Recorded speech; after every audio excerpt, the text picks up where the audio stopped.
Então tá, galera, vamos lá. Dia 5 do 11 aí, vamos iniciar uma aula de resolução de questões de crimes contra o patrimônio. O que eu fiz aqui? Eu separei as principais questões cobradas do concurso público e policial voltadas para esse assunto. Separei algumas questões, assim, que eu misturei, né, questões de certo ou errado, questões que às vezes eu peguei ali de uma questão que era de várias alternativas, peguei uma daquela alternativa, misturei com a alternativa de outra, porque eu achei aquilo importante, e aí eu coloquei aqui também. E eu também fiz um material para vocês, coloquei as jurisprudências que eu acho importante para concurso público e policial, pesquisei, né, as jurisprudências aí mais atualizadas, e coloquei também uma alteração que a gente teve, que foi relacionado ao que aconteceu aqui em Confresa, aquele assalto a Brinks, né, que comoveu o país inteiro. Eu não sei se vocês sabem, mas teve uma alteração legislativa recente por conta disso, né? Quando esses crimes contra o patrimônio são cometidos contra essas empresas aí de transporte.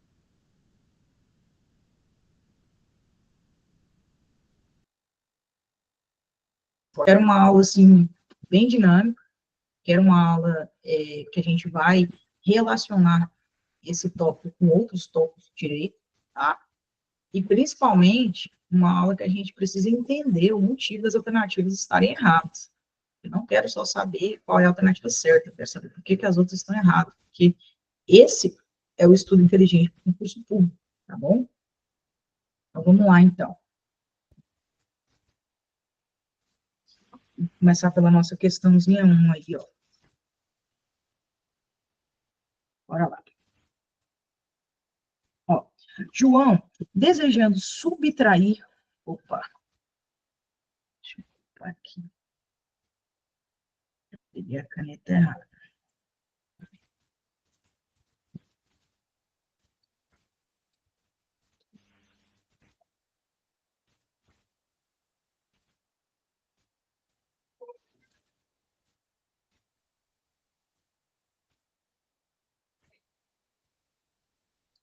Caneta tá dando trabalho hoje.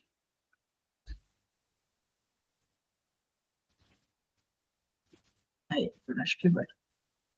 João, desejando subtrair objetos da casa de Joaquim, sabendo que ele estaria viajando, arromba a porta e ingressa no local. De lá, subtraindo relógios importados, dinheiros e 2 televisões. Observa que o enunciado da questão simplesmente fala a atitude ali do João em relação ao dolo, né? Aí eu já deixo uma primeira informação para vocês. Esses crimes contra o patrimônio, eles são cometidos aí por conta do dolo. Então, por exemplo, vamos pegar os crimes mais comuns, furto e roubo, né? Não tem como eu ter um furto e um roubo de maneira culposa. Ou a pessoa quer furtar ou roubar, ou ela não quer, né? O que pode acontecer é algum tipo de erro, aqueles institutos que a gente estuda lá no direito. Você sabe ali que o crime de furto, por exemplo, ele tem como verbo nuclear subtrair para si coisa ali é móvel. Então, se você vai lá e subtrai, né, um celular, um exemplo, vamos supor que você pega um celular achando que é seu celular e pega de outra pessoa, não tem como eu virar para você e falar assim que você furtou a nível culposo. Não, não existe isso, tá? O que eu vou falar é que você incidiu em erro. Você achou que aquele celular ali era seu, o celular era de outra pessoa. Então, quando a gente fala subtrair para si coisa alheia móvel, na verdade, esse alheia você errou enquanto alheia, tá? É porque você achou que era seu, não de outra pessoa. Então, vamos lá. Com relação à responsabilização penal de João, é correto afirmar que responderá pelos crimes de furto qualificado de rompimento de obstáculo e violação de domicílio em concurso material. Galera, vamos lá. Por que não é essa alternativa aqui? Primeira coisa que vocês têm que entender. O furto qualificado pelo rompimento de obstáculo, ele vai incidir em circunstâncias que eu tenho que romper alguma barreira para mim conseguir chegar no objeto que eu quero. Se eu romper alguma barreira, ou seja, se eu tiver um rompimento de obstáculo do próprio objeto que eu vou levar, não incide essa qualificadora aqui, tá? Um exemplo, que cai demais concurso público. O cara quer roubar um veículo e ele quebra o vidro do veículo, né? E rouba o carro. Observa que ele queria roubar o carro e ele quebrou o vidro do próprio carro. Então, segundo o entendimento jurisprudencial, eu não vou incidir a qualificadora do rompimento de obstáculo. Agora, se dentro do veículo tem um objeto, vamos supor um som, tem um aparelho de som. Então, eu quebro o veículo e eu subtraio aquele som. Aí sim eu vou incidir essa qualificadora. Então, no caso aqui, ele arrombou a porta, né, para furtar o que estava lá dentro da casa. Então, eu vou incidir aqui a qualificadora do rompimento de obstáculo. Mas por que que não é o crime também de violação de domicílio em concurso material? Por quê? O crime de violação de domicílio, ele acaba sendo o quê? Absolvido pelo furto. Gente, não tem como eu furtar uma residência sem invadir a residência. Ou seja, não tem como eu furtar uma residência sem cometer o crime de violação de domicílio também. Da mesma forma que não tem como eu matar uma pessoa, né, um exemplo, e não passar pelo crime de porte legal de arma de fogo ou de disparo de arma de fogo. Vamos supor que eu matei uma pessoa com uma arma, tá? Então, a gente vai se deparar com essas situações do direito penal lá quando a gente estuda conflito aparente de normas, né? Que a gente tem ali os 4 princípios que regem o conflito aparente de normas. Que seria aí a construção, né? A alternatividade, a subsidiariedade e a especialidade. Vou passar aqui rapidinho por cada um deles aqui para vocês. A construção, gente, é o exemplo que a gente tem aqui. Inclusive, é o nosso gabarito, né? Já falando aí do gabarito, que vai ser aqui a letra D. O que que é a construção? É a tal da absorção, né? A gente fala o exemplo aí, que é o exemplo da baleinha. É como se fosse uma baleinha comendo um peixinho. Então, o cara que comete o crime mais grave, ele tem que passar por um crime menos grave. Para o cara matar alguém, ele tem que passar pela lesão corporal, né? Para o cara matar alguém com uma arma de fogo, ele tem que passar pelos crimes de porte legal de arma de fogo ou de disparo de arma de fogo, né? Então, nesse caso aqui, a gente tem esse princípio da construção. Então, o cara não vai responder por 2 delitos. Ele vai responder pelo delito mais grave, né? Que a gente fala aqui. Então, fica muito ligado em relação a esses princípios aqui, porque vira e mexe eles caem em provas de concurso público, né? O que que é o princípio aqui da alternatividade? É o que acontece na lei de drogas. Lá na lei de drogas, no artigo 33, que é o crime de tráfico de drogas, que a gente apelidou aí, ele tem vários verbos nucleares, mais de 20. Então, o cara, ele pode responder por tráfico de drogas se ele estiver armazenando, se ele estiver transportando, se ele estiver vendendo, comercializando, fala tudo, né? Então, o simples fato dele incidir em um daqueles verbos, ele já comete o crime de tráfico de drogas. Por isso que eu falo alternativo. Eu posso escolher em qual verbo ali que o cara vai praticar o crime, tá? Por exemplo, aqui a gente pega muitas apreensões de droga em veículos, vindo principalmente do estado de Rondônia. Então, o cara, ele vai lá, esses dias a gente pegou uma, foi 10 quilos. Ele colocou a droga, assim, na parte da frente do veículo, perto ali do radiador. Ele arrumou um lugarzinho, assim, ele encaixou elas, os tabletes, assim, certinho, né? O pessoal da PM só achou porque realmente foi um trabalho excepcional, porque nem a PRF achou. Esse carro foi denunciado, a PRF fez o rebuliço dentro do carro e ela não achou a droga.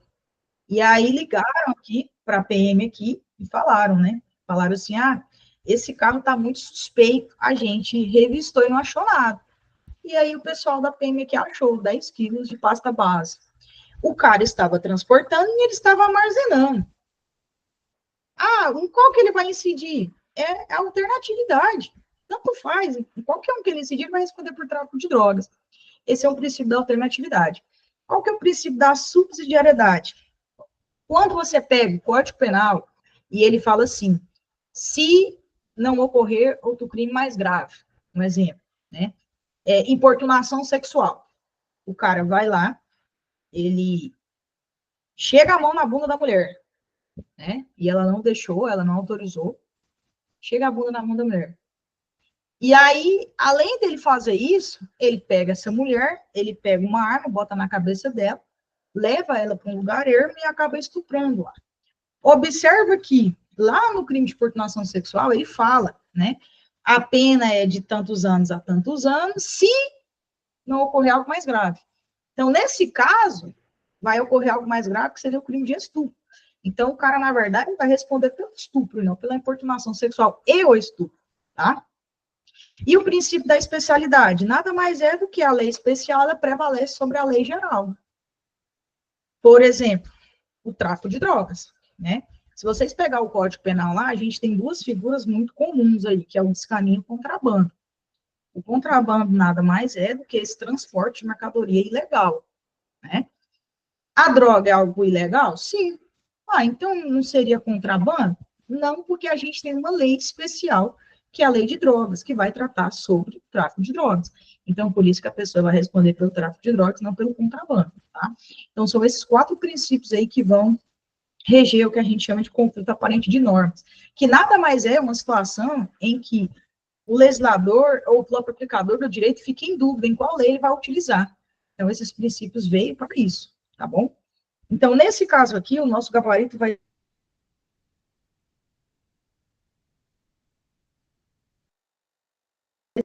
ser a letra D. Então, aqui, ele não vai responder pelos 2 crimes, tá?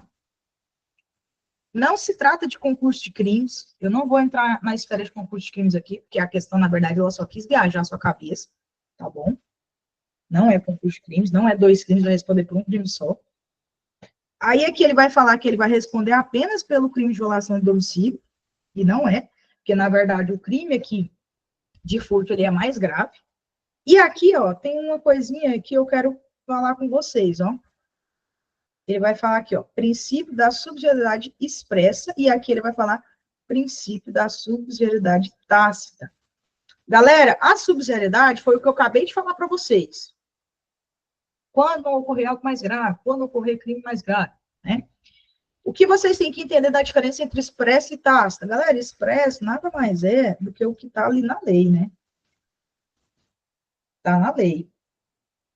E tácita é o que não está na lei, mas a gente meio que presume, tá? Então, se vocês verem algum desses nomes aí, tá certo. Então, vamos lá, ó. Só um exemplo aqui para vocês. Se a letra E falasse assim, ó, responderá apenas pelo crime de furto, ficando, crime de violação do domicílio, absolvido pelo princípio da subsidiariedade expressa, por exemplo, vamos supor que ele falasse isso aqui. Galera, às vezes, se julgar assim, poderia até estar certo, tá? Porque realmente, lá no crime de furto, não está escrito, né? Essa parte da subsidiariedade. Mas observa comigo, cara, para mim furtar uma pessoa, às vezes eu vou ter que passar por vários crimes, tá? Principalmente essa questão aí da violação de domicílio, se for um furto na residência. Eu vou ter que passar por esse crime, tá bom? Então, o nosso gabarito aqui fica letra D, pelo princípio da construção, porque o crime mais grave absorve o menos grave. Beleza? Alguém ficou em alguma dúvida em relação a essa questão? Não? Vamos lá. Ó, durante um churrasco entre amigos, Júlia, jovem de 19 anos, acaba consumindo em excesso bebidas alcoólicas e passa a reclamar de tontura e sono. Preocupada, sua amiga Paula resolve levá-la para sua residência, onde a coloca deitada no sofá. De volta à confraternização, Paula informa aos amigos que deixou a porta da casa de Júlia destrancada, para que pudesse prestar auxílio em caso de necessidade, pois tinha certeza que ele estava desacordado. Flávio, que se achava no evento, ouviu a informação e decidiu ir à casa da Júlia. Ao ingressar no imóvel, verificando que ela estava realmente desacordada e não reagia aos seus chamados, subtraiu dinheiro, joias e produtos de valor que lá se encontravam, evadindo-se em seguida. A vítima só descobriu o acontecido, no dia seguinte, quando foi acordada, ainda no sofá, com a chegada de seus pais, que estranharam a casa revirada e deram falta de diversos objetos. Diante desse cenário, é correto afirmar que Flávio praticou o delito de. Vamos lá, galera, agora vamos à discussão aí. Galerinha vai responder aí. Que crime que é esse aqui? O cara soube que a mulher estava em casa desacordada, que a porta estava aberta. Ele foi lá, pegou dinheiro, joia e alguns produtos de valor. Que crime que ele cometeu? Bora. Vai colocando aí, vai falando. Sim, furto simples. Furto simples, a Cristina aqui. Sobre abuso de confiança, né? Sobre abuso de confiança. Ele não colocou abuso de confiança aqui.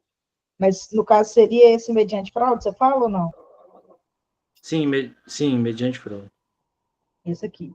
O que mais? Vamos lá, galera. Para mim é letra C. Você também? Tem mais? Eu acho que é a letra C também. Galera, vamos lá. Por que não pode ser roubo? Porque não tem roubo. Eu não tenho as figuras do roubo lá da violência própria e imprópria. Vocês lembram disso? Por que não poderia ser roubo? Ela não está desacordada? Porque ele subtraiu. Também, no roubo também tem a subtração, mas vou explicar para vocês por que não poderia ser roubo. Lembra, no roubo eu tenho a questão da violência ou grave ameaça. Essa violência pode ser própria ou imprópria, tá? E uma coisa vocês têm que entender. Quando eu vou lá, eu vou até no crime de roubo aqui, que eu quero fazer essa análise aqui com vocês. Quando eu pego aqui o crime de roubo, ó, eu tenho o caput e eu tenho aqui a figura do parágrafo 1º. No caput ele vai falar, ó, subtrair coisa alheia móvel, apareceu para outro, mediante grave ameaça ou violência à pessoa, ou depois de havê-la por qualquer meio, reduzindo a possibilidade de existência. Galera, olha o que ele fala aqui, ó. Subtrair coisa alheia móvel para si ou para outro, mediante violência ou grave ameaça. Beleza, nesse caso aqui não teve. Ou depois de havê-la por qualquer meio, reduzido a impossibilidade de existência. Nesse caso não pode ser roubo, por quê? Porque não foi ele que deu a bebida para ela. Não foi ele que reduziu a impossibilidade de existência dela, tá? Não foi ele. Aí ele vem aqui para o parágrafo 1º. Na mesma pena incorre quem, logo depois de subtrair da coisa, emprega violência contra a pessoa ou grave ameaça, a fim de assegurar a impunidade do crime ou a detenção da coisa para si ou para terceiro. Aqui é o que a gente chama de roubo impróprio, né? Eu vou explicar para vocês a diferença entre roubo próprio, roubo impróprio, violência própria, violência imprópria. Vamos lá, roubo próprio. É simplesmente o cara que chega ali e emprega a violência ou grave ameaça, passa o celular, passou o celular, tchau, e vai embora. No roubo impróprio, na verdade, o cara, ele já subtraiu a coisa e ele vai usar da violência meio que para proteger aquilo que ele já pegou. Observa que o momento da utilização da violência, no roubo próprio e no roubo impróprio, ele muda. Um é antes, outro é depois. A diferença básica entre os dois é essa. Professor, e a violência própria e imprópria? A violência própria é a violência propriamente dita, né? Seja uma faca, às vezes uma arma, um simulacro de arma de fogo, né? E a violência imprópria é quando eu diminuo a capacidade de resistência da vítima. Por exemplo, Boa Noite Cinderela, né? É a pessoa que vai lá, por exemplo, marca um encontro com uma pessoa, um encontro romântico, marca ali pelo Tinder, e aí ele já tá com umas segundas intenções, fala assim, cara, eu vou marcar um encontro com essa menina, e eu vou colocar uma coisa na bebida dela, e eu vou pegar todo o dinheiro dela, né? Então ele vai lá, ele coloca coisa na bebida dela, a menina desmaia, né? E ele vai lá e pega tudo. Então observa que nesse caso aqui só não poderia ser roubo, por quê? Porque não foi ele que deixou a guria desacordada. A guria estava desacordada? Sim. Ela estava vulnerável? Sim. Ela tinha diminuído a capacidade de resistência? Sim. Mas ela estava porque ela tinha bebido, né? A questão não falou que foi ele que deu a ela. Então, aqui a gente já descarta aqui a figura do roubo. Roubo não pode ser, né? Aí a gente fica com um furto, mas em 3 hipóteses, que é o furto simples e 2 hipóteses de furto qualificado. Galera, o furto qualificado pela destreza nada mais é do que aquela pessoa que tem um poder ali de pegar um negocinho do seu bolso, você não vê. Nada mais é do que isso. É o cara que tem certas habilidades, né? Aqui, ele não precisaria ter certas habilidades. Ele estava desacordado e a porta estava aberta. Então, não tem nada a ver com destreza. Furto qualificado mediante fraude. Por que não é mediante fraude? Porque na fraude, o cara, ele aplica a fraude para o bem ficar desvigiado e ir lá e pegar. Aqui ele não praticou nenhum tipo de fraude, tá? Não poderia também ser abuso de confiança. Eu acho que o Rubens que falou abuso de confiança. Por quê? Abuso de confiança requer algo pretérito, requer algo assim, que você confia na pessoa e a pessoa, entre aspas, usa daquela confiança, né, para pegar o que é seu. O exemplo que eu mais gosto de usar é da empregada doméstica. Empregada doméstica que tem a chave da sua casa, que vai lá todos os dias dentro da sua casa, né, e acaba se juntando com outra pessoa aí para poder furtar tudo que você tem, tá? Então, aqui também não pode ser. Então, a gente fica aí só com a figura do furto simples, tá bom? Lembrando que não tem rompimento de obstáculo, a porta estava aberta.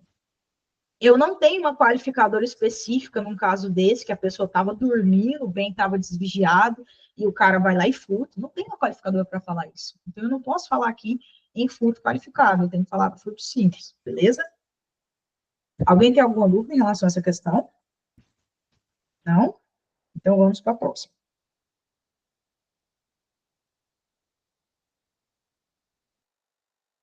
Igor. Envolvido em vários crimes. A semelhança entre ambos sempre foi notória. Certa noite, após Eduardo se ausentar da portaria para colocar as lixeiras do prédio na rua, Igor, aproveitando-se dos traços físicos muito parecidos com os de seu primo, também vestido com um uniforme idêntico, ingressa no edifício e subtrai vários pacotes endereçados aos moradores. Alguns moradores viram a movimentação, mas pensaram que se tratava de Eduardo, arrumando e conferindo os pacotes. Baseando-se no caso hipotético, Igor cometeu. E aí, que crime que o Igor cometeu? O que vocês acham? Vou até pegar uma palavrinha aqui para vocês sobre isso aqui que eu achei bem interessante, aqui na doutrina.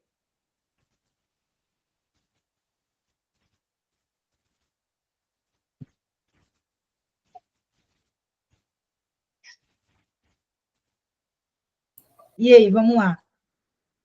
Primeiro, vamos excluir aqui, né? A gente tem duas hipóteses de furto e tem outras hipóteses de outros crimes. Vamos por exclusão. É falsa identidade? Não. Passou por outra pessoa, mas não tem nada a ver. Galera, qual que é a diferença entre falsidade ideológica para falsa identidade? Vocês lembram? Na falsa identidade, eu me passo por outra pessoa, tá? Quem nunca fez isso, né? Era menor de idade, queria entrar na balada. Ah, eu peguei o documento da minha prima, da minha amiga, né? Aí vai lá na balada, dá o documento, está se passando por outra pessoa. Pode falar, Rubens. Agora eu acho que se encaixa mediante fraude. Ah, agora ficou bacana, né? Agora ficou bacana. É isso aí mesmo. Falsa identidade, então, é isso. E falsidade ideológica? É quando eu altero o próprio teor do documento, né? Para me ter algum tipo de benefício. Vamos supor, o cara, ele pediu, isso aí pode acontecer, né? Tá, galera? Só para vocês ficarem ligados. O cara, para conseguir algum tipo de benefício, ele foi lá e mentiu, né, no documento. Vamos colocar um exemplo simples. No concurso público não tem a questão aí da isenção? Não sei se vocês já viram, todo edital de concurso público, ele vai falar bem assim, ó.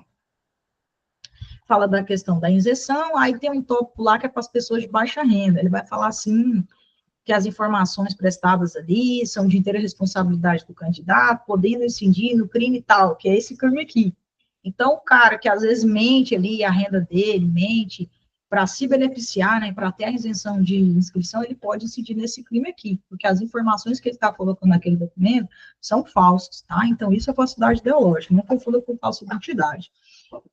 Então, vamos lá, apropriação indébita não é, porque apropriação indébita, gente, a pessoa tem que ter a posse ilícita do bem, tá? Eu vou lá, empresto bem para alguém de forma lícita, tá? De forma de boa fé, e aí a pessoa usa de má fé para ficar com aquele bem, isso é apropriação indébita, tá bom? Estelionato também não é, apesar de que o furto mediante fraude e estelionato se parecem muito, tá? Eu vou colocar aqui a diferença entre os dois para vocês. Abuso de confiança também não é, por quê? Porque, na verdade, quem tinha confiança aqui não era o Igor, era o Eduardo. Só que o Eduardo não ajudou o Igor, tá? Se ele tivesse ajudado o Igor, a gente até poderia falar, às vezes, em outra qualificadora, mas ele não ajudou. Então, não pode ser abuso de confiança. Então, a única que fica aqui é furto mediante fraude. Agora, vamos lá, vamos trabalhar aqui a diferença de furto mediante fraude e estelionato. Galera, pensa comigo. Nos dois eu tenho a fraude, tá? Esse é o ponto-chave. Nos dois eu tenho a fraude. Tanto o estelionato quanto o furto mediante fraude. Mas qual que é o ponto principal? Eu até deixei a doutrina aberta, porque eu quero ler uma frase para vocês nunca mais vão esquecer. Olha só o que ele fala, ó. A fraude no furto mediante fraude visa diminuir a vigilância da vítima e possibilitar a subtração. Então, na verdade, no furto mediante fraude, eu vou diminuir, né, a visão dela para me poder pegar o bem. No estelionato, na verdade, eu vou induzir ela a erro, para ela me dar o bem. Então, olha só o exemplo muito bacana aqui. Já viu aqueles casos em que os velhinhos vão no banco, aí tem uma tiazinha lá que está escrito, posso ajudar? Tem. E aí, eu posso ajudar o senhor? Não, pode, porque assim, assim, assim. Aí a mulher vai lá, ajuda o idoso, né? E aí, sem ele ver, ela acaba subtraindo ali um dinheiro dele. Aí depois, né, o dinheiro sumiu da conta e ele, o que aconteceu e tudo mais. Aí vai pegar nas filmagens lá, ela conseguiu, né, ludibriar ele ali e pegar dinheiro ali da conta dele. Só que por que ele estava com a vigilância diminuída? Porque ele achou que aquela mulher trabalhava no banco, quando na verdade descobriu que ela não trabalhava no banco. Então ela usou aí a fraude para pegar o dinheiro. Agora, no estelionato, pensa a situação comigo. O golpe do bilhete premiado. O idoso está indo ao banco, aí tem uma pessoa lá na porta. Oi, senhor, você não quer comprar esse bilhete de Mega Sena premiada? Porque eu sou da fazenda e eu não tenho tempo de ir lá, não sei o quê. Qualquer dia que você me dá aqui, eu vendo para você e tal, tal, tal, tal, tal, tal. E aí, o idoso, ele acha que aquilo é verdade, né? A pessoa induziu ele a erro, ele compra o bilhete premiado, na verdade não tem bilhete premiado porra nenhuma. Acontece mais. Esse é o estelionato. Observa que eu induzi a pessoa a erro no estelionato e no furto mediante fraude, eu diminui a vigilância dela, tá? Não confunda isso aí. Vários concursos gostam de cobrar isso nessa parte aí dos crimes contra o patrimônio, beleza? Questãozinha muito boa essa daqui, tá? Alguém ficou com alguma dúvida em relação a essa questão? Não? Então vamos passar. Questão 4. João, maior e capaz, e Caio, adolescente, subtraíram, mediante grave ameaça, consubstanciada no emprego de palavras de ordem, o veículo automotor de propriedade de Joana, evadindo-se na sequência. Registre-se que o João tinha conhecimento de que Caio era menor de idade. Conseguindo-se ainda que Caio dispunha de envolvimento pretérito na prática de outros atos infracionais análogos a crimes patrimoniais. Galera, muita coisa que a gente pode tirar dessa questão. Primeiro, menor de idade não comete crime. Menor de idade, ele vai responder pelo ECA, ele não vai responder pelo Código Penal, e ele vai responder por infração análoga ao crime tal. Vai depender da natureza aí. Ah, é um roubo? Infração análoga ao crime de roubo, tá? Ele não comete crime, tá bom? Então, vamos lá. Nesse caso aqui, eles dois, né, foram lá e subtraíram esse veículo. Um era menor de idade e o outro era maior. A primeira pergunta que eu faço a vocês: o fato de um ser menor de idade e o outro ser maior vai fazer alguma diferença para ele poder configurar aí o concurso de pessoas? O que vocês acham? Não, a diferença não. Não faz diferença nenhuma, né, galera? A mesma coisa. A primeira observação para vocês é essa. O fato da pessoa ser maior e outra ser menor não faz diferença nenhuma. Tá? Eu vou incidir o concurso de pessoas da mesma maneira. Claro que tem que ficar comprovados os requisitos. Nesse caso aqui, eles falaram aí que eles se juntaram para cometer esse crime e tudo mais, então já está caracterizado como concurso de pessoas. Agora, o segundo ponto. Galera, uma coisa que vocês têm que entender. A pessoa que comete um crime com menor de idade, ela já automaticamente responde pelo crime de corrupção de menores. Muito se discutia na jurisprudência a seguinte questão. Ah, mas esse menor, ele não foi corrompido, ele já era criminoso, ele tem 10 BO nas costas, 10 BOC, né, que a gente chama que é o procedimento que envolve os atos relacionais. Ele já tinha 10 BOC nas costas, né? E aí, eu não corrompi ele, não. Aí, os tribunais viraram e falaram assim, olha, essa corrupção aqui, ela é de caráter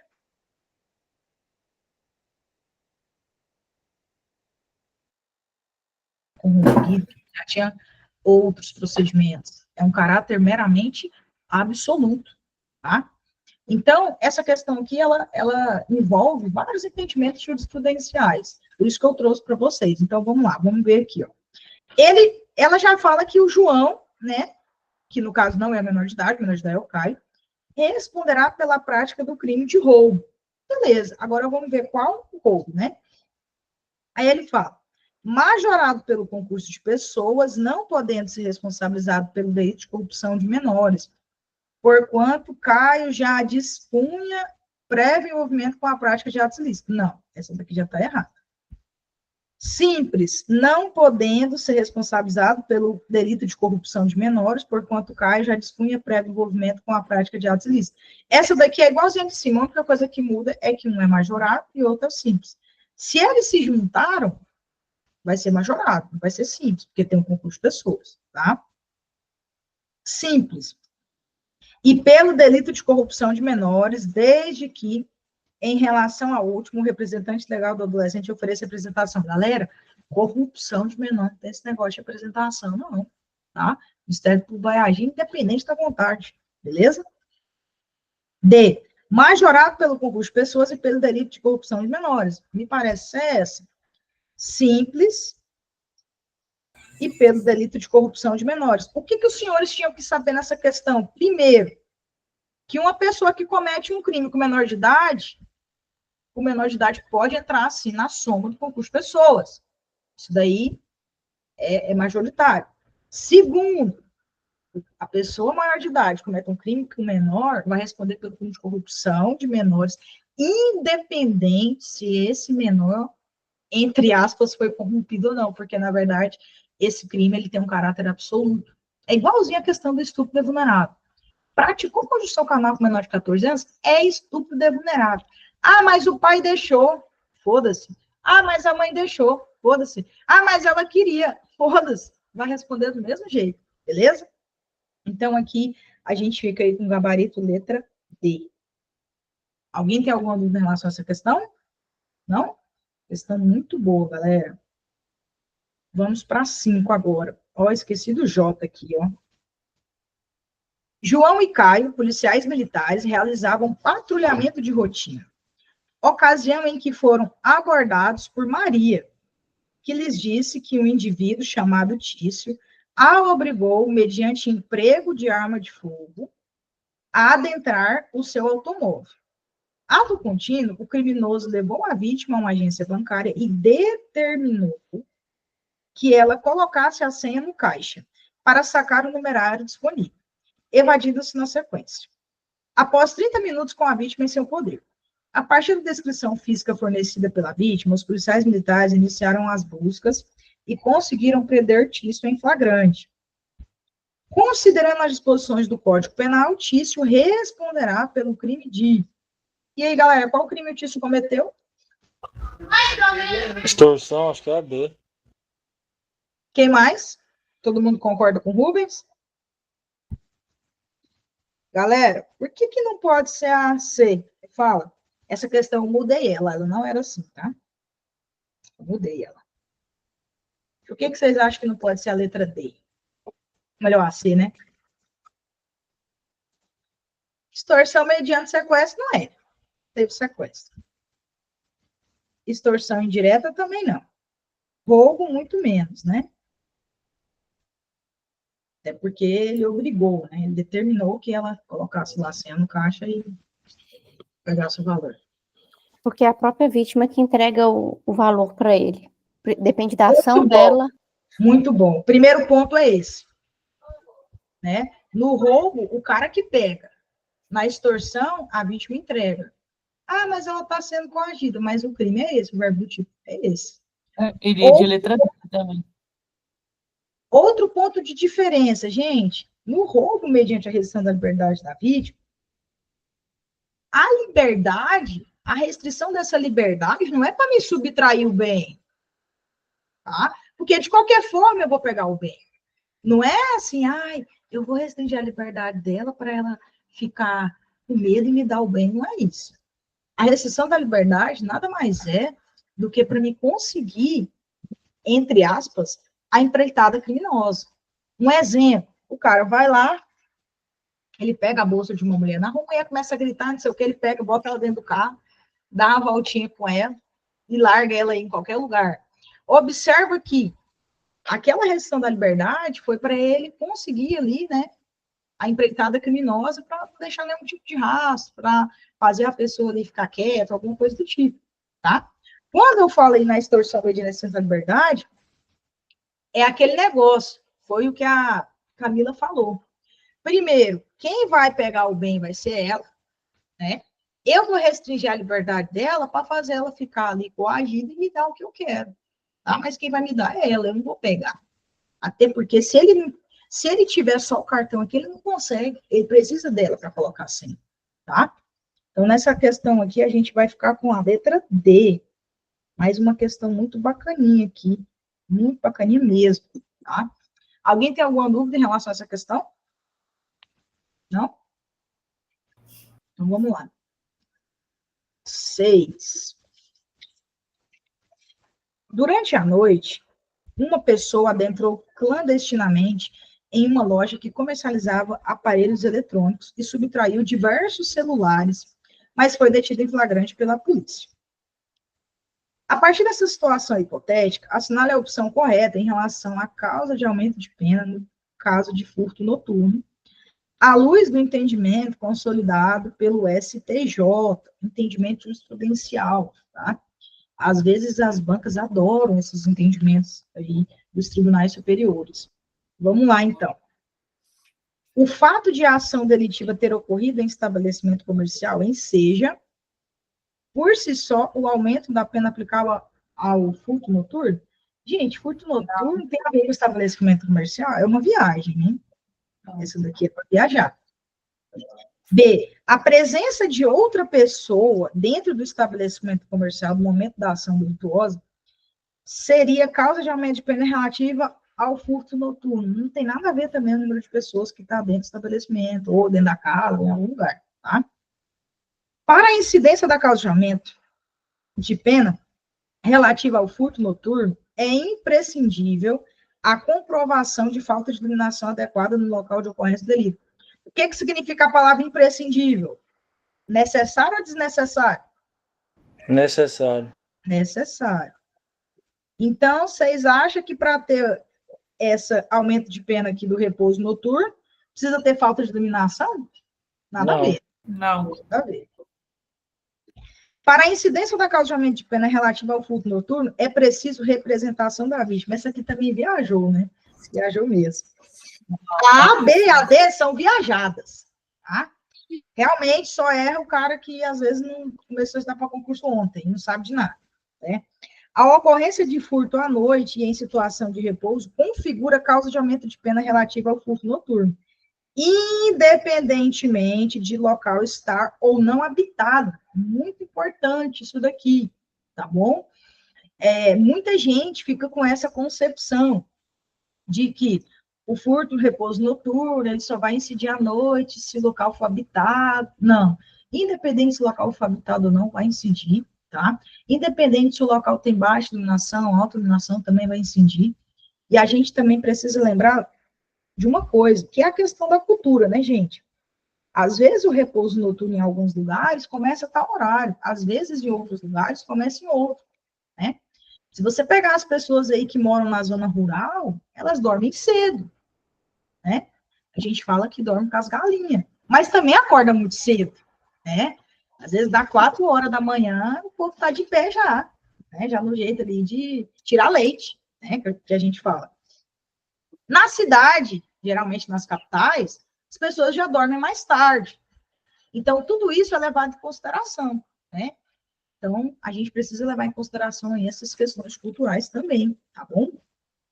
Então, aqui, a 6 aqui ficou a letra E, o nosso gabarito. Alguém tem alguma dúvida em relação a essa questão? Não? Então, vamos lá. 7. Tomás, após conhecer Luana em uma rede social, a convidou para um encontro. No dia dos fatos, sem que a convidada percebesse, Tomás colocou uma substância entorpecente em sua bebida.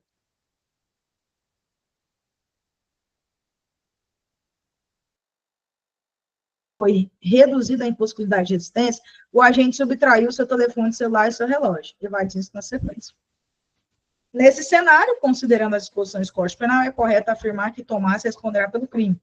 Galera, eu falei isso aqui, qual que é esse crime aqui? Roubo simples? Qual? Roubo Por que não é simples? furto? Por que não é furto? Vamos lá. Porque aqui ele usou o quê? Como que é o nome dessa violência que ele usou aqui?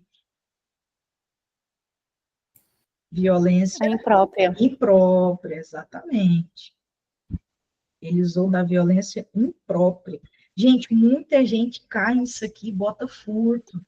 Ah, não teve violência ou grave ameaça. Aí esquece que a violência ou grave ameaça pode ser de forma própria ou própria.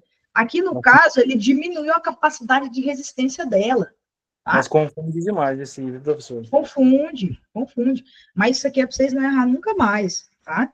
Tem nada a ver com estelionato, tem nada a ver com extorsão. Agora vamos dar uma viajada nessa questão. E foi para isso que eu a trouxe. Eu vou ler a questão, vou mudar algumas coisas, vamos falar qual é o crime, né? Tomás, após conhecer Luana em uma rede social, convidou para o encontro. No dia dos fatos, em que a convidada percebesse, Tomás colocou uma substância entorpecente em sua bebida, ensejando o desmaio de Luana. Em assim sendo, aproveitou que a vítima foi reduzida à possibilidade de resistência, o agente manteve conjunção carnal com Luana e evadiu-se do local. Nesse cenário, considerando as disposições do Código Penal, qual é o crime que ele vai responder? E aí? Estupro de vulnerável? Estupro de vulnerável. Por que não é estupro? Nossa, me pegou agora. Deu um branco. Porque ela está desacordada, ela não tem Ela está condições de... desacordada, ela está vulnerável, ela não tem essa condição, né? Na verdade, o que ele fez? Ele deixou a vítima vulnerável, né, para praticar esse crime. Isso aí acontece demais. Então, não fica só naquela de que estupro de vulnerável é contra menor de 14 anos apenas. Eu tenho a figura do estupro de vulnerável quando eu tenho essa situação de redução da capacidade de resistência da vítima, tá? Que aí ela se torna uma pessoa vulnerável, beleza? Muito bom também isso daqui, tá? 8. Considerando o estelionato contra idoso e vulnerável, e o estelionato praticado mediante fraude eletrônica, assinar a alternativa correta. O estelionato praticado contra idoso ou vulnerável é processável por ação pública incondicionada. E aí, galera, questão boa essa daqui, viu? Primeira pergunta que eu faço a vocês. Quem é idoso hoje no Brasil? Quem são as pessoas idosas?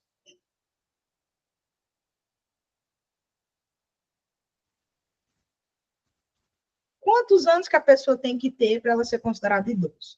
60? 60? Mais de 60, igual ou superior a 60? Como que é isso?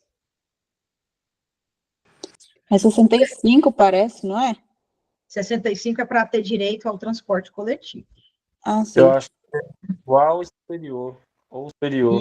Isso, exatamente. Transporte coletivo. Galera, vamos lá. Idoso hoje no Brasil é a pessoa que possui 60 anos ou mais, tá? Então, qualquer hora que a questão vier falando a palavra idoso, você pode colocar que ela tem 60 anos ou mais.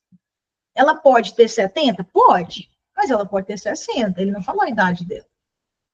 E por que que essa questão aqui está errada, galera? Quando você pega lá o Código Penal, ele vai falar algumas figuras em que o estelionato ele vai se proceder mediante ação pública incondicionada, já que a regra é a ação penal pública condicionada à representação.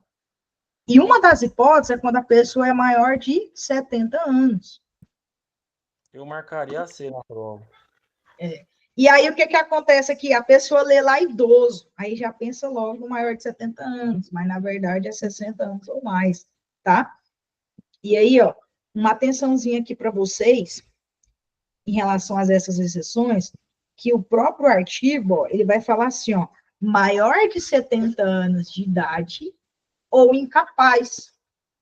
Ele não fala que é igual ao maior, tá? Então, muita atenção em relação a isso, que eu já peguei muita questão colocando, né, igual ao maior de 70 anos e dando a alternativa como incorreta, tá? Então, vamos lá. Você falou a letra C, né? Eu vou marcar ela bem aqui.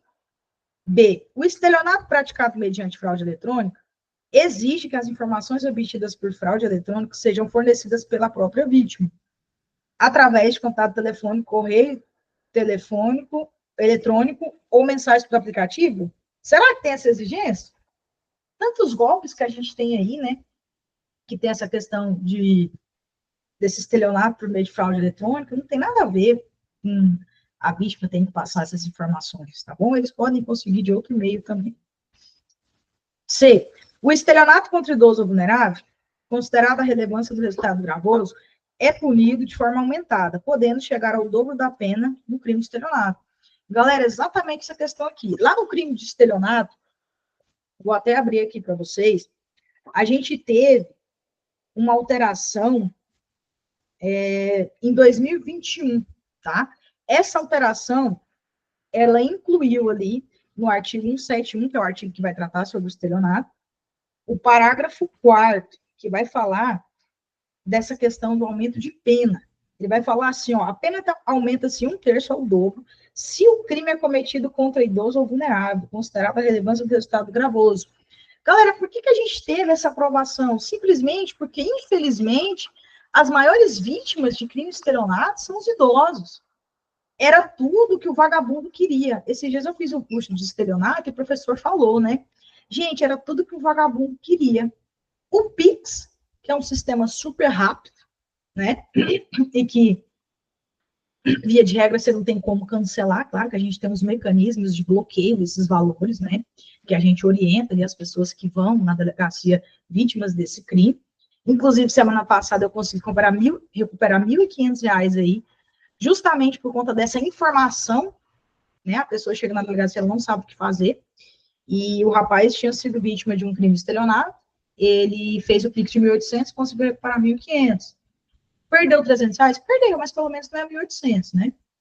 Então, tudo que o vagabundo queria, o Pix e um idoso em casa, né? Carente. Era tudo que o vagabundo queria.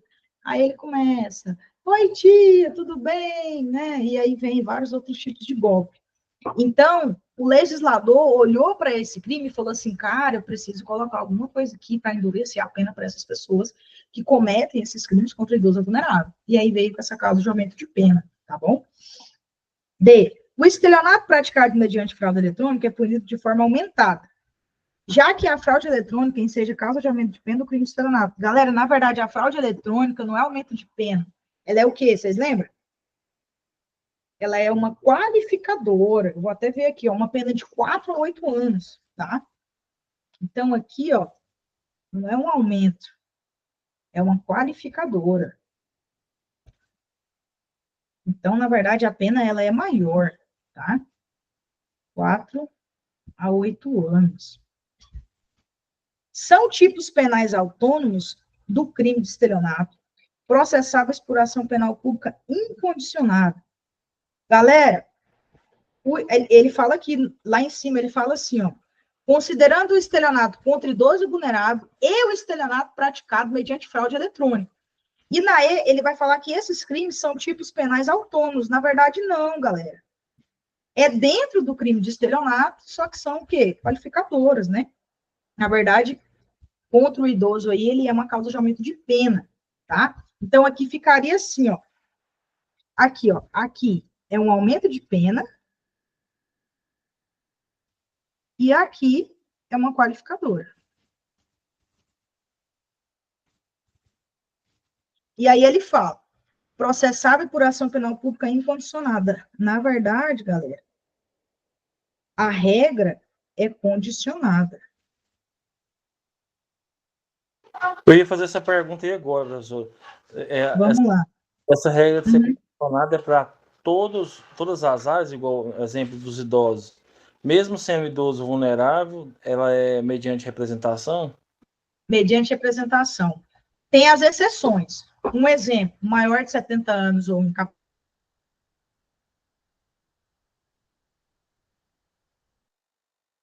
Exceções que a gente tem. Só que observa comigo, o Código Penal é muito injusto, né? Ele poderia muito bem ter colocado idoso. Aí ele colocou maior de 70 anos, dificulta muito. Porque a pessoa chega na delegacia, ela tem 60 anos, ela está em pleno gozo das faculdades mentais dela, não é uma pessoa incapaz, né? E ela vira para mim e fala assim, eu quero fazer um BO, não sei o quê, mas, minha filha, eu não quero levar esse trem adiante, não, eu quero mexer com isso, não, eu só quero fazer o BO mesmo, para me levar no banco e tudo mais. O que eu posso fazer? A pessoa não quer representar, eu não posso levar adiante, porque é um crime de ação penal pública, o quê? Condicionado à representação, tá? Infelizmente, eu acho que o Código Penal falhou um pouco nessa questão. Ao invés dele ter colocado maior de 70 anos ou incapaz, ele poderia ter colocado idoso ou vulnerável, alguma coisa assim, né? Mas ele não colocou, infelizmente. Então, aqui vai ficar a letra C. Alguém tem alguma dúvida nessa questão? Não? Então, vamos passar. Questão 9. Ricardo, com intenção de ter um carro, apresentou-se como manobrista na frente de um restaurante. E assim, logrou iludir Carolina, que lhe entregou as chaves de seu veículo, pensando que este seria estacionado em segurança. Em seguida, Ricardo se apossou do veículo de Carolina. Assinale a opção que indica corretamente o crime praticado por Ricardo. Questão boa, hein, galera? Vira e mexe cá essa questão aqui do manobrista. E aí, qual é o gabarito? Vamos discutir essa questão aqui, bora lá. Eu Fala aí. responderia. Eu falava que era D. Eu falo que A, Você entendeu? Para mim é a D também. Você também? Tá, vamos lá. Aqui e aqui. Por que não é apropriação indébita? Você falou agora há pouco sobre a aprovação indébita. Ela entregou o veículo para ele. Por quê? Pensou que ele era manobrista. Então, na verdade, essa entrega do veículo envolve uma mentira, né? Por isso que a gente não pode falar da apropriação indébita. Lembra que eu falei para vocês, se eu empresto uma bicicleta, né, para a pessoa, eu quis emprestar, não tem nenhum tipo de vício naquilo ali, a pessoa se apropria daquilo, a apropriação indébita. Tá? Então, aqui a gente não fala em apropriação indébita, porque essa posse desse veículo aqui, ela não é uma posse ilícita, tá? Apropriação de coisa à vida por erro, também não. A situação é basicamente a mesma, né? Não é aqui também. Furto mediante fraude não seria? Não. Não? Aí a gente fica em dúvida entre as duas, né? Abuso de confiança e estelionato. Aí, vamos lá, galera. A pergunta que eu faço a vocês. Que a gente precisa fazer aqui a diferença entre os dois, né? Ela entregou o bem para ele por qual motivo? Que ele me mentiu, né? Que era manobrista. Será que se ele não fosse manobrista, ela teria entregado? Não. E aí, o que vocês acham? Furto ou Aí estelionato? cai no estelionato, né? Furto ou estelionato? E aí? Porque ele enganou ela, né? Ela entregou o bem dela para ele a partir do momento que ele mentiu, né? Estelionato. E aí eu quero fazer um parênteses aqui com vocês. Galera, Nossa, presta atenção. mas Questão excelente. essa questão aí também é aquelas que pegam a gente na prova. É, Porque a impressão que é abuso de confiança. é aquela questão. Por que não pode ser abuso de confiança? Se o cara realmente fosse manobrista, a gente poderia falar em abuso de confiança. Porque você poderia falar assim, ela entregou o bem para ele só porque ele era manobrista. É tipo a história da empregada, é verdade. Agora, quando a gente fala assim, pergunta por que ela entregou o bem para ele, porque ela achou que ele era manobrista. Então, ele induziu ela a erro quando ele se passou pelo manobrista, entende agora? Ela entregou o bem para ele de maneira pacífica, tá? Por isso que eu não posso falar em furto. Ele não pegou o bem, ela entregou ele, tá? A principal diferença entre furto e estelionato é essa. A vítima, ela é o núcleo principal. É ela que dá o dinheiro, ela que dá o bem. Só que ela dá porque ela está em erro. O agente usa do erro para fazer com que ela dá o bem, tá? Por isso que é estelionato e não furto. Aqui, ó. Pode falar. A questão diz assim, a intenção apresentou-se como, mas ele só se apresentou. Ninguém sabe se ele estaria de uniforme ali daquele local ou não. Exatamente. Daria apropriação de. Me explica sobre essa apropriação de coisa à vida por erro. Porque ali ele não viu ela um erro. Não, mas aqui você tem que entender que essa apropriação de coisa à vida por erro é uma situação que a gente está falando em relação a ele, não em relação a ela. Não foi ela que se apropriou do bem. Sujeito passivo e sujeito ativo muda, entendeu? Eu vou até ler aqui para você entender isso aqui. Por que não pode ser apropriação de coisa à vida por erro? Porque, galera, presta atenção comigo, ó. Apropriar-se alguém de coisa alheia vinda ao seu poder por erro. Aí é como se o manobrista, né, ele tivesse na rua, vamos supor que ele está na rua, vamos supor que ele não é manobrista, ele está lá no restaurante, e aí a pessoa chega, na rapidez, estaciona meu carro aí. Aí ele pega a chave, aí fala assim, mas eu nem sou manobrista.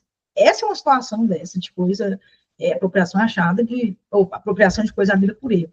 Só que aqui, olha o que ele fala, Ricardo, com a intenção de ter um carro, apresentou-se como manobrista. Aqui é o dolo dele, ó. Olha onde está o dolo dele. Bacana. Tá? Aqui, nessa apropriação de coisa havida por erro, já não tem essa intenção, tá? Então, muita atenção em relação a esse crime aqui. Esse crime aqui é muito bacana, tá? Alguém mais? Alguma dúvida? Não? Então, vamos para a próxima. Assinale a alternativa correta. Suponha-se que o indivíduo, fingindo trabalhar como manobrista, agora essa aqui é bacana, hein? Para um salão de beleza famoso, receba o veículo de uma cliente a fim de estacionar.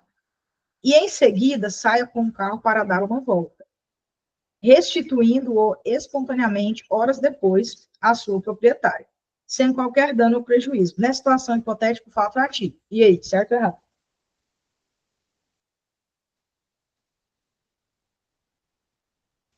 Isso aqui já é uma situação diferente, né? O que vocês já acham dessa questão aqui? Difícil, hein? Difícil. Galera, isso daqui é o que a gente chama na doutrina, vou colocar aqui na setinha, de furto de uso. Tá? Furto de uso. O que é esse furto de uso? É simplesmente o cara que pega ali o bem, usa e devolve. Né? Vamos supor aí, isso aí já aconteceu comigo, né? Na casa onde eu morava, era tipo umas kitnet. E aí, vira e mexe, tinha uma colega lá que ela pegava uma bicicleta, né, usava e devolvia, né? E eu não gostava, eu não gosto. Eu tenho muito ciúme da minha bicicleta. E aí depois eu descobri que ela usou, porque o pessoal me conhece na cidade, às vezes vê, sabe que eu sou enjoada, fulano tá botando com a sua bicicleta, né? É muito chato esse tipo de coisa. Mas ela só queria, né, ir lá, ir na academia e voltar. Ela pegou minha bicicleta, foi na academia e voltou. Isso seria o furto de uso. A gente fala que o furto de uso ele é um fato atípico, tá? Só que uma coisa vocês têm que entender. O roubo de uso, ele não é um fato atípico. Então, presta atenção.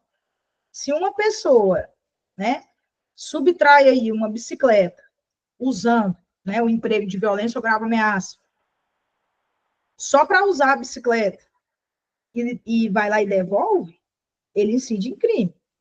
Agora, se for um furto, aí não incide em crime, tá?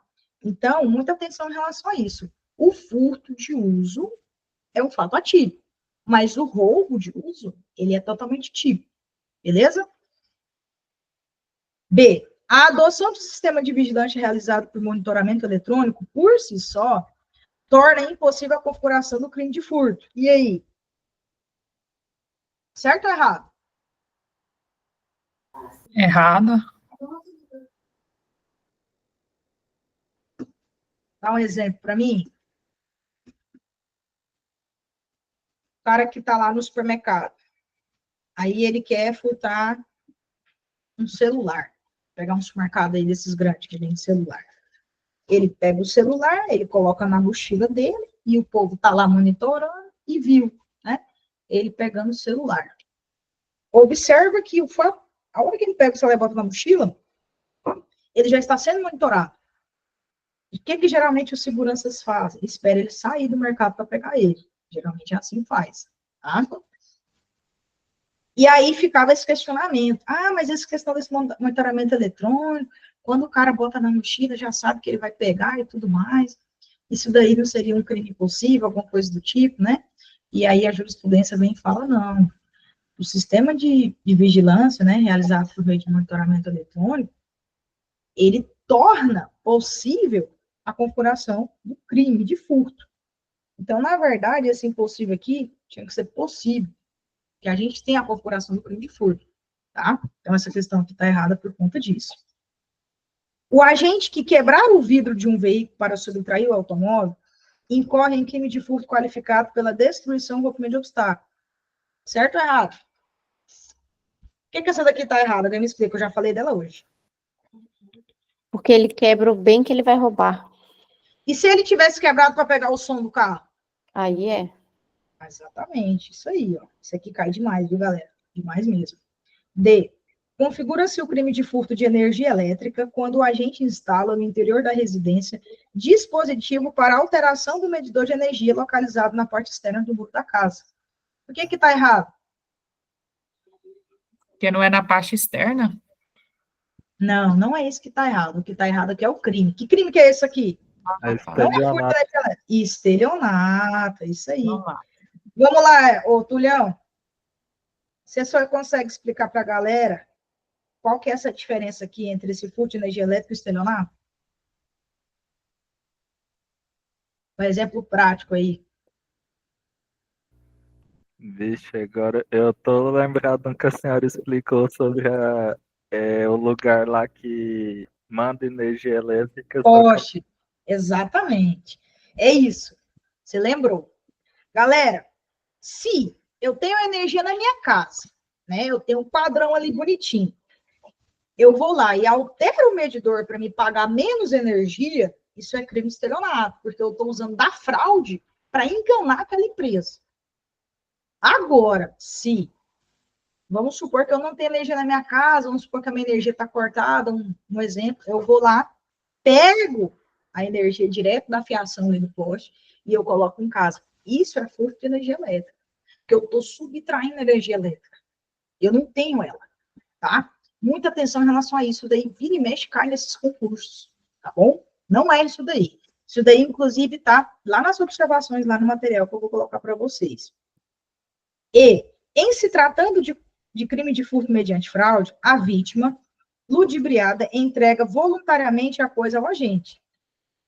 No crime de estelionato, a fraude é apenas uma forma de reduzir a vigilância exercida pela vítima sobre a coisa, de forma a permitir sua retirada. Galera, aqui está trocado, tá?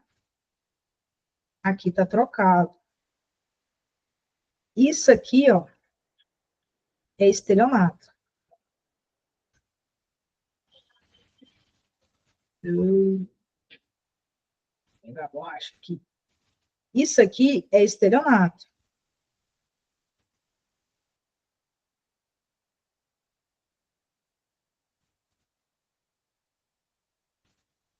E o de baixo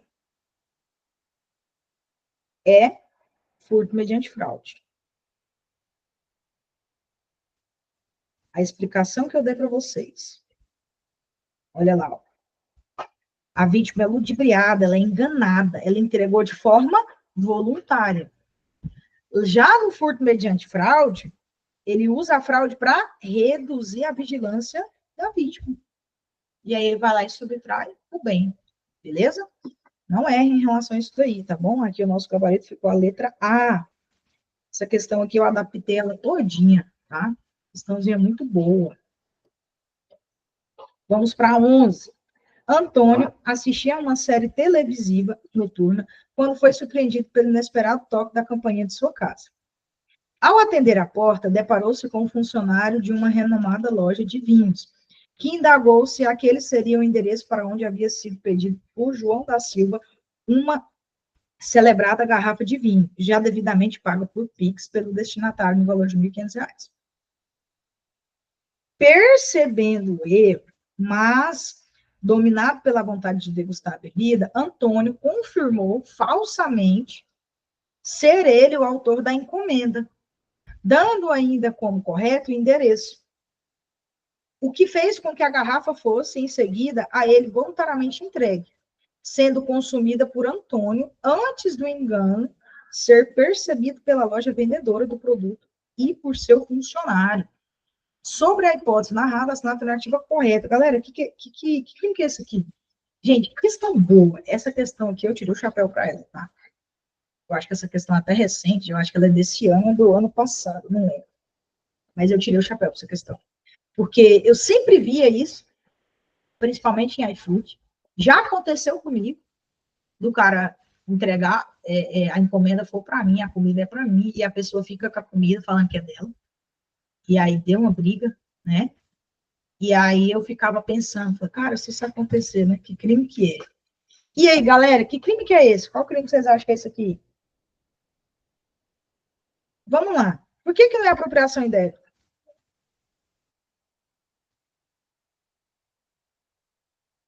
A posse desse bem, ela é lícita? Não. Não é lícita. Professora, dá um exemplo aí para ser uma apropriação indébita nesse caso. Aqui em casa, a gente mexe com açaí. Minha namorada vende açaí. Já aconteceu por diversas vezes de um entregador levar 2 açaí e acabar confundindo as clientes, né? Então, ele entrega um açaí para um, entrega para outro, ele troca, né? Se uma dessas pessoas vier, né, e falar assim, pô, esse açaí aqui não é meu. Ah, mas, pô, eu vou ficar com ele do mesmo jeito. Aí a gente poderia falar em apropriação dele. Porque, na verdade, aquela posse daquele bem, ela é lícita. Na verdade, ela achou que era o açaí dela, né? Mas aí ela viu que não era, mas ela também não quis devolver. Entre aspas, poderia ser uma apropriação dela. Agora, se a pessoa não pediu o açaí, né? Aí o cara chega lá na porta da casa dela. Ah, não, foi eu que pedi mesmo, até já paguei, não é? É. Aí ela pega, põe um açaí, ai, bobalhão, ó, ganhei um açaí. E aí, que crime que é esse?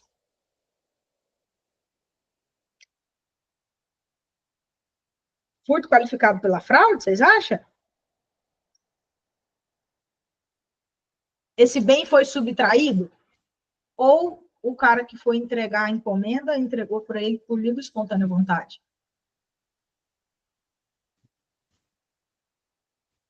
O que vocês acham? Destreza? Destreza não tem nada a ver, né? Seria estelionato pela forma que foi entregue? Estelionato. Galera, presta atenção aqui. O cara só entregou porque o outro, olha o que ele falou, ó. Percebendo o erro, mas dominado pela vontade de degustar a bebida, Antônio confirmou falsamente, ó. Olha o erro aqui, ó. O engodo. Tanto que ele, ó, deu até o endereço, ou seja, o cara leu o endereço, não, sou eu mesmo, esse endereço mesmo, né? O que fez com que a garrafa fosse em seguida eventualmente entregue, ou seja, o entregador só entregou o vinho porque ele induziu o entregador a erro. Claramente configurava um crime de estelionato, tá? Que questão boa, galera. Eu adorei essa questão aqui, muito boa, dá pra gente estudar algo que acontece na prática, né? Muita gente já passou por isso daqui, beleza? Alguém tem algum dúvida em relação a essa questão? Não? Então vamos lá, estamos quase acabando já, tá?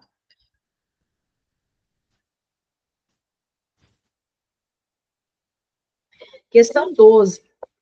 Vander planejava fazer uma viagem de férias ao final do ano pelo litoral do Nordeste. Assim, juntou suas.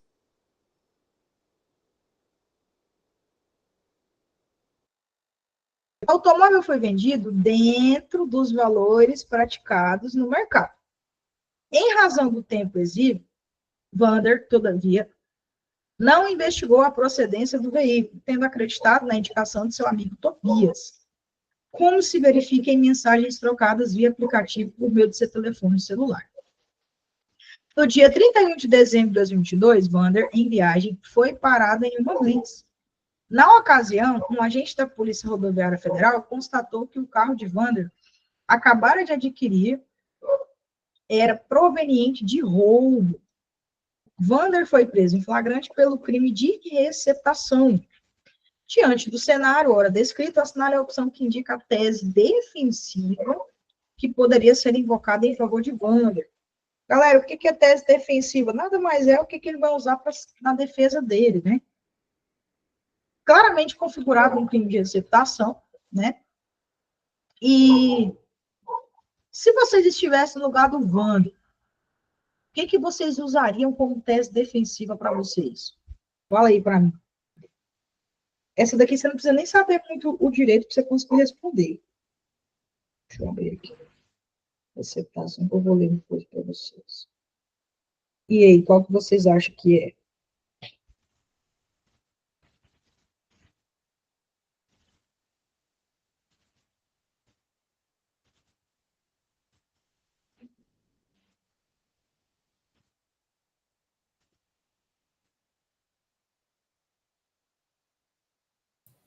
Letra D?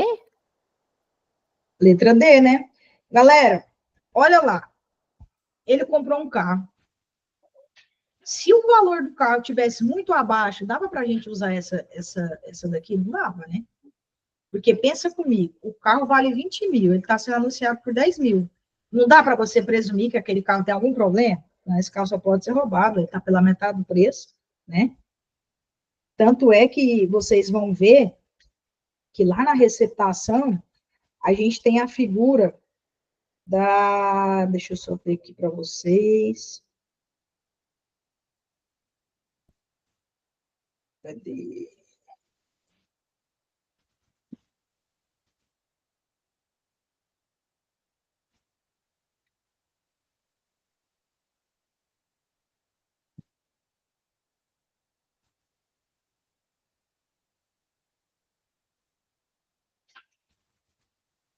Aqui, ó. Artigo 180, ó. Olha só o verbo do tipo do crime de receptação. Adquirir, receber, transportar, conduzir ou ocultar em proveito próprio a lei, coisa que sabe ser produto de crime, ou influir para que terceiro de boa fé adquira, receba ou oculte. Galera, cara, o núcleo, assim, o principal aqui do crime de receptação é você saber que é produto de crime. Tanto que isso daí é uma coisa, assim, que a gente fala que é a inversão do uso da prova, né? Por isso que a questão falou para vocês ali que ele tinha uma conversa com um amigo, que essa conversa estava demonstrada ali no telefone dele. Por quê? Porque ele que tem que demonstrar que ele não sabia que aquele veículo era produto de crime, tá? Então, a gente faz a inversão do ônus da prova. Então, o que ele vai falar aqui nesse caso, aqui nessa tese defensiva? Falou assim, olha, eu não tinha esse dolo de receptar carro nenhum, minha intenção não era essa. Eu não comprei um veículo sabendo que ele era roubado, né? Tá aqui as conversas com meu amigo, o preço dele estava dentro da tabela FIP, né? Então, nessas circunstâncias, você consegue avaliar que realmente não tinha ali a questão do dolo, tá bom? E aí, a tipicidade da conduta, beleza? Muita atenção em relação a isso aqui, tá? Isso aqui pode acontecer com qualquer pessoa. No dia a dia, então, ixi, muita gente pode cair nisso daqui, tá? Às vezes a pessoa é um pouco leiga em relação a isso, e aí acaba comprando aí um produto aí, né? Porque você tem que pesquisar, né? Aí você fala assim, mas como que faz? A pessoa comprou um veículo produto de roubo, mas tinha documento. Galera, uma coisa mais fácil hoje no mundo é você conseguir um documento de veículo. Aqui no Mato Grosso mesmo, se você tiver os dados aí da placa, do CPF da pessoa e o chassi, você consegue. Renavan, você consegue lá no site, né?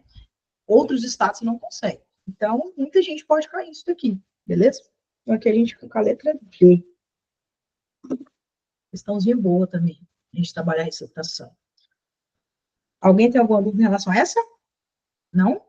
Então, vamos lá. Cacaio, caminhando pela praia, encontra uma pulseira de ouro e um par de brincos que estavam perdidos na areia. Pouco tempo depois, aproximadamente 1.500 metros do local onde encontraram os bens, uma senhora de 70 anos pergunta a Cacaio se viu a pulseira e o par de brincos que ela havia perdido. O que foi por ele negado. Ante o exposto, Cacaio cometeu o crime de... Questão boa, hein, galera? Vamos lá, vamos ver se vocês estão ligados. O cara estava lá andando pela praia, achou uns bens, botou no bolso. Passou um tempo, uma velhinha chegou nele e falou, você viu isso aqui, isso aqui, isso aqui? E era exatamente o que você estava no bolso. Aí você fala, não vi não, vi nada. Beleza, então, tchau. E aí, que crime que ele cometeu? Ou ele não cometeu crime? Tá, beleza, apropriação de coisa achada. Então, aqui a gente já exclui estelionato, fraude contra idoso, furto mediante fraude. E esse aqui também. Mas aí que tá, galera. Apropriação de coisa achada é um crime que a gente chama de crime a prazo. Que a pessoa, ela tem ali um prazo de 15 dias, né? E aí, ele se consumaria no 16º dia. 16º dia. Só que aqui, realmente, foi um crime de apropriação da coisa achada. Ele foi consumado. Eu queria que vocês me explicassem o porquê. Porque não passou o prazo de 15 dias, né? Se ele quisesse devolver esse bem mais para frente, ele não poderia. Agora eu quero que vocês me expliquem isso daí. Alguém sabe? No caso, porque ele já falou pra mulher que foi negado, que ele não achou nada, não pegou nada. Ele tem do dolo. É assim, galera, eu vou explicar para vocês. A apropriação de coisa achada só incide o prazo de 15 dias, só é um crime a prazo se eu não souber quem é o dono. Tá? Se eu souber quem é o dono, o crime está consumado. Tá? Muita atenção em relação a isso. O cara foi lá, estava andando na rua, achou um celular. Aí olha para o celular, a foto de capa, né, é da professora Marise segurando uma arma, né? Policial Marise. Marise, bota no bolso, não devolve. Né? Ele sabe quem é a dona. Sou eu. Né? Esse celular é meu. Tá a minha foto. Né? Ele poderia muito bem levar aquele celular em algum lugar, ou me procurar, cidade pequena, todo mundo conhece todo mundo, mas não. Ele quis ficar para ele, o crime já se consumou, ele sabe quem é o dono. Então, muita atenção em relação a isso. Quando a mulher perguntou para ele dos objetos, ele sabia que ela era a dona. Ele não devolveu porque ele não quis. o crime se consumou. Não tem por que eu falar de crime a prazo aqui nessa situação, beleza? Muita atenção em relação a isso aqui. Alguma dúvida em relação a essa questão? Então, vamos para a próxima. Questão muito boa. Essa também é muito boa, tá bom? Alfredo, 35 anos, desesperado para pagar sua dívida de cartão de crédito, sorrateiramente subtrai considerável quantia em dinheiro de sua mãe, de 59 anos. Né? O dinheiro que sua mãe guardava no colchão de casa. Nesse caso, pode-se afirmar que Alfredo. Galera, o cara que pega dinheiro da mãe, a mulher que pega dinheiro na carteira do marido, essas pessoas cometem crime?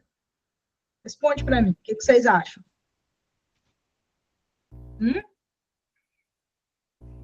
Depende se a pessoa foi idosa. Ah, tem isso também. Vamos lá. Galera, via de regra, a gente tem essas causas de isenção de pena, tá? Eu vou falar para vocês qual que é a regra e vou falar as exceções. Qual que é a regra? É o cônjuge na constância da sociedade conjugal, ou seja, a pessoa está casada, né? Está casada, ou às vezes é companheiro.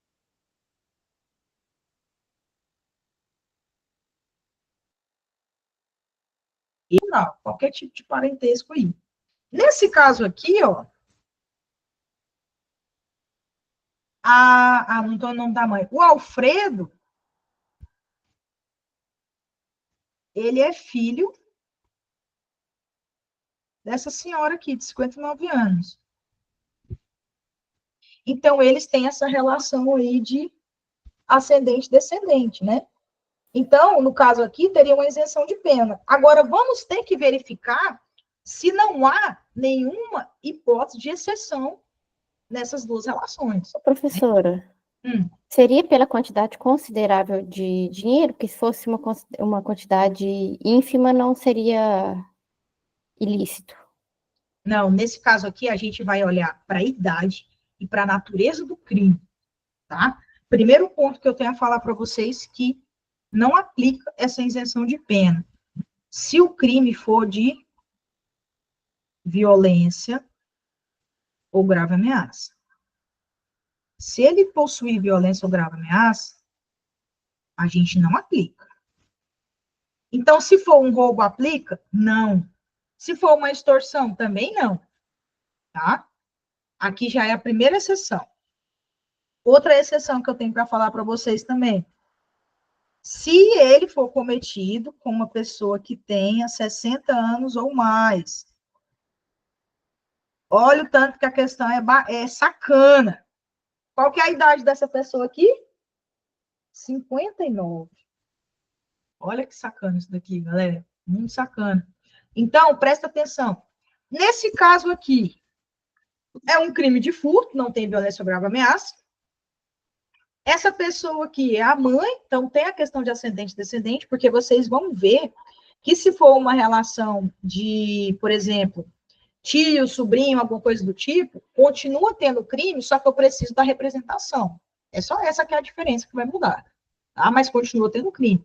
Mas para ter essa isenção de pena, tem que ser ou o marido em relação à esposa, a esposa em relação ao marido, ascendente, descendente, filho com pai, pai com filho, mãe com filho, né? Ou tem que ser a relação ali desse grau de parentesco ali, seja de civil natural. Quando eles falam civil natural, vocês têm que entender assim, ó, uma mãe que vai lá e adota um filho, né? Na órbita do direito civil, é como se fosse um filho consanguíneo, tá? Então, mesmo que seja um filho adotado ou não, vai incidir da mesma forma. Aí a gente tem que ir para as exceções. Primeira exceção, o crime não pode conter violência ou grave ameaça. Segunda exceção, 60 anos ou mais. Então, nesse caso aqui, gente, daria para a gente aplicar perfeitamente a isenção de pena. Se ela tivesse 60 anos, não aplicaria. Se fosse um crime de roubo, não aplicaria. Se fosse um crime de extorsão, também não aplicaria. Beleza? Agora vamos para uma outra situação, já que a gente está falando disso. Se o Alfredo chama um amiguinho dele, aí ele fala assim, cara, a minha mãe tem um monte de dinheiro lá em casa. O que você acha de nós pegar esse dinheiro para nós pagar umas contas, né? Aí, não, beleza, como é que... Não, não, vamos. Aí os dois se juntam para pegar o dinheiro da mãe do Alfredo. Só que observa o seguinte, o outro cara não é filho da mãe do Alfredo. Essa isenção de pena aplica para ele? O que vocês acham?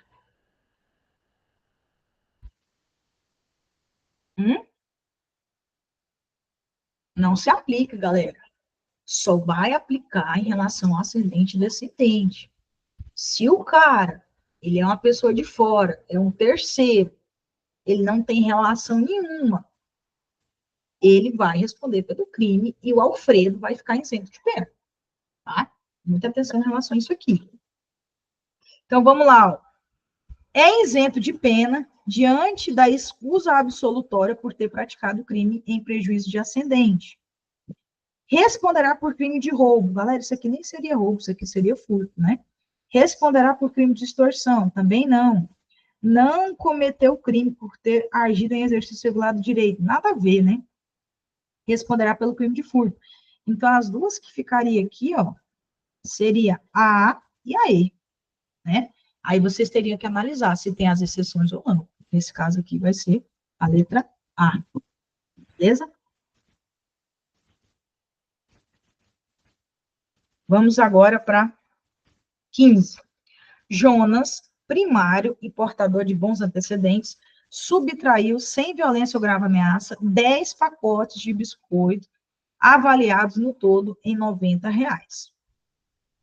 pertencentes ao supermercado XYZ. Nesse cenário, é correto afirmar que Jonas não responderá por qualquer crime em razão do princípio da insignificância, que afasta a culpabilidade do agente. Não responderá por qualquer crime em razão do princípio da insignificância, que afasta a tipicidade da conduta. Não responderá por qualquer crime em razão do princípio da insignificância, que afasta a licitude da conduta. Observa que A, B e a C só muda as últimas palavras. Responderá pelo crime de furto simples privilegiado, responderá pelo crime de furto simples. E aí, galera? O que vocês sabem em relação a essa questão aqui? Primeiro, vocês acham que nessa questão dá para a gente aplicar o princípio da insignificância? O cara é primário, bons antecedentes, não teve violência ou grave ameaça, ele foi o quê? Furtar biscoito, pacote de biscoito, né? Avaliados aí em 90 pontos. Eu acho que dá para aplicar, sim. Dá para aplicar com certeza, tá? Alguém lembra aí os requisitos do princípio da insignificância? Vamos ver quem está afiado. Mínima ofensividade da conduta, ausência de... Quem lembra? Ausência de periculosidade social. Ó, a galera tá afiada não, hein, galera? Tem que estudar mais isso aqui, galera. Esses requisitos aqui sempre caem, tá? Ó, vamos lá. Aqui eu já excluo a D e a E. Eu fico entre a B e a C. Aí eu tenho que saber, o princípio da insignificância, ele exclui o quê? Aí a gente vai falar um pouquinho de direito penal aqui, tá? Para a gente falar dessa questão, que tem que falar de direito penal. Galera, presta atenção comigo. Como que eu vou excluir a conduta se ele realmente foi lá e furtou? Não tem como eu excluir a conduta dele. Observa comigo. Quais são os atos aí que excluem a conduta? Vou dar um exemplo.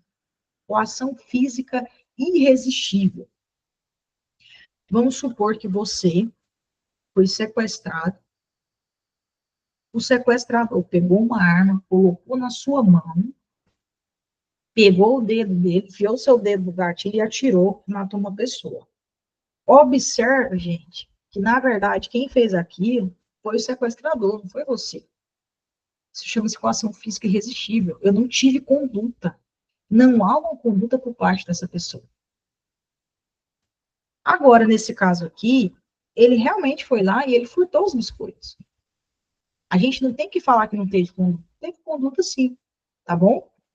Então, aqui a letra B já não pode ser. Aí, eu fico entre a C e a A. Galera, lembra vocês que eu expliquei para vocês uma vez a diferença entre culpabilidade e punibilidade? Vocês lembram disso? Ou não? Alguém lembra a diferença entre culpabilidade e punibilidade? Vou explicar mais uma vez. Punibilidade é a capacidade do Estado de penalizar alguém. Um exemplo, a pessoa cometeu um crime de homicídio. Houve um inquérito policial, houve uma investigação, o Ministério Público ofereceu a denúncia, tudo bonitinho, ela foi para o tribunal do júri, teve uma sentença, foi condenada, tudo bonitinho. Só que aí, quando o presidente lá no tribunal do júri falou assim, a família pode se despedir do réu, o cara cai duro no chão e morre. Nesse momento, acaba por Estado o direito de punir aquela pessoa. Ela morreu. Como que a gente vai punir alguém que está morto? Então, observa comigo. Quando eu tenho lá o conceito de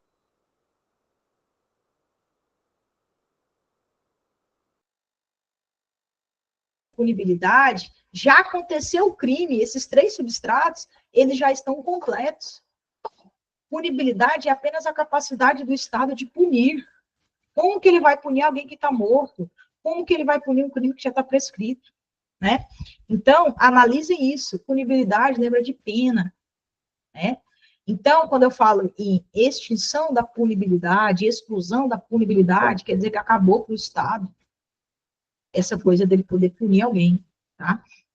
Então, quando eu falo de punibilidade, é isso. E culpabilidade, professor, o que é? Culpabilidade nada mais é do que a capacidade de receber pena. Entenda, capacidade.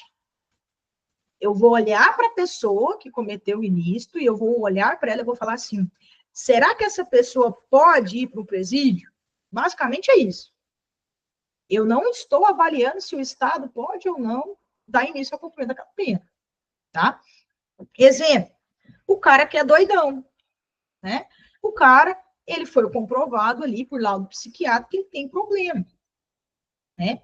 Eu não posso aplicar uma pena a ele porque ele tem problema. Uma pessoa que é menor de 18 anos, eu não posso aplicar uma pena a ela. Eu aplico o quê? Uma medida socioeducativa, porque ela tem menos de 18 anos. Então, ela é o quê? Inimputável, né? Eu não posso aplicar a pena a ela. Se você olhar essa situação aqui, o Jonas, ele é primário, ele é portador de bons antecedentes, a questão em nenhum momento fala que ele tem distúrbio mental, ou que ele é menor de 18 anos, ou alguma coisa que nos levasse a falar que ele teria essa questão aí da culpabilidade. E outra, o princípio da significância não exclui a culpabilidade, tá? O princípio da significância, gente, ele vai olhar para aquela atitude, para aquela ação, para aquele crime, e ele vai avaliar o grau de reprovabilidade. Gente, faz sentido o ordenamento jurídico mover a máquina pública para punir uma pessoa que furtou uns pacotes de biscoito avaliados em R$90? Quanto isso é reprovável? O princípio da significância, ele vai avaliar isso. Por isso que ele vai excluir o que a gente fala de tipicidade. É basicamente assim, ó. O crime, ele tá aqui, ó. Ele é uma bolinha, tá? Eu tenho a tipicidade formal e a tipicidade material. Lembra de formal, eu lembro de forma. Então, eu vou pegar essa bolinha, eu vou encaixar numa forma redonda, vai encaixar perfeitamente. Isso é o crime. Tá lá escrito, subtrair para si coisa alheia móvel. O Jonas subtraiu para si coisa alheia móvel? Sim. Ele foi lá e ele furtou uns pacotes de biscoito. A tipicidade formal, ela está aqui, tá certinha. Só que quando eu olho para a tipicidade material, que é o juízo de reprovabilidade, eu já não tenho ela. Porque o ordenamento jurídico não vai mover a máquina pública para punir um cara nos bens avaliados em R$90. Por isso que eu vou excluir a tipicidade material. tá? Então, decora isso. O princípio da significância, ele exclui a tipicidade material. É basicamente a jurisprudência falando assim, realmente o cara cometeu o crime. Realmente a tipicidade ali formal ela teve, ele subtraiu mesmo. Mas, se a gente for avaliar esse grau de reprovabilidade, não é justo você ou condenar por conta disso aqui, tá? Então, a gente afasta aí a tipicidade material, beleza? Conseguiram entender isso aqui? Isso aqui é uma coisa assim, gente, ó, que eu tentei explicar aqui para vocês, resumidamente, com palavras bem fáceis, mas isso aqui, às vezes tem professor aí que explica isso aqui em 2, 3 horas, tá? Realmente é algo mais complexo. E é bem complicado também. Bem complicado. Mas vocês conseguiram entender isso aqui ou não? A tipicidade da conduta aí, fiquei com dúvida. Muita dúvida. Né? Mas é porque ele cometeu um crime, né? Sim. Não, mas quando ele fala conduta aqui, ao contrário da C, ele não está falando da conduta em relação a um elemento do fato típico. Lá dentro do fato típico eu tenho a conduta. Ele está falando em relação à ação que ele fez, ao crime que ele cometeu. Para deixar a questão mais completa, ficaria assim, ó, não responderá por furto, em razão do princípio da significância que afasta a tipicidade da conduta praticada, ou tanto que fica legal. Então, ele já está avaliando o todo. Não quer dizer que ele está falando que o cara não fez o que ele fez, entendeu? É basicamente isso. É só uma questão de terminologia. Eu até tiraria isso aqui, ó, que afasta a tipicidade da ação, alguma coisa do tipo, para ficar melhor, sabe? Mas você conseguiu entender isso aqui? Essa sim é, né? Porque afasta a Não. licitude da. Quais são as causas de exclusão da licitude? Lembra? Legítima defesa, estado de necessidade, estrito cumprimento do dever legal e exercício regular de direito. Essas são as exclusões da licitude. Não tem princípio da insignificância lá dentro. Tá? Então, aí você já excluiria também. Beleza? Conseguiram entender isso aqui? Deixa eu ver aqui, acho que acabou. Acho que era só até a 15. Deixa eu parar a gravação aqui. Galera, alguma dúvida em relação à aula de hoje? Algum comentário? Alguma coisa que alguém queira falar? A aula de hoje realmente foi um pouquinho mais extensa, coloquei algumas questões a mais, mas eu falo uma coisa para vocês. Se vocês pegarem essa aula de hoje, o material que eu vou mandar, que eu vou disponibilizar na plataforma, vocês matam qualquer questão de crimes contra o patrimônio aí que vier em carreiras policiais, tá? Abordei absolutamente tudo, coloquei várias jurisprudências que tem, coloquei lá no material para vocês darem uma lida, tá? Então, assim, o material está muito completo. E se alguém tiver alguma dúvida, a hora é agora. Deixa eu ver isso aqui. Alguém? Não? Rubens? Não, tranquilo. Conseguiu pegar aí? Eu vou mandar uma outra questão ainda hoje lá no grupo, tá? Para a gente discutir ela. Aí eu quero ver o que vocês vão falar. Beleza? Então vamos lá, então. Uma boa noite aí para vocês. Bom descanso. Bons estudos. Parabéns aí pela persistência. Tenho certeza que logo, logo vocês vão chegar aí onde vocês querem, tá? E, mais uma vez, obrigado pela confiança. Tamo junto. Quinta-feira a gente tem aula aí de atos administrativos. Até mais aí. Até logo para vocês.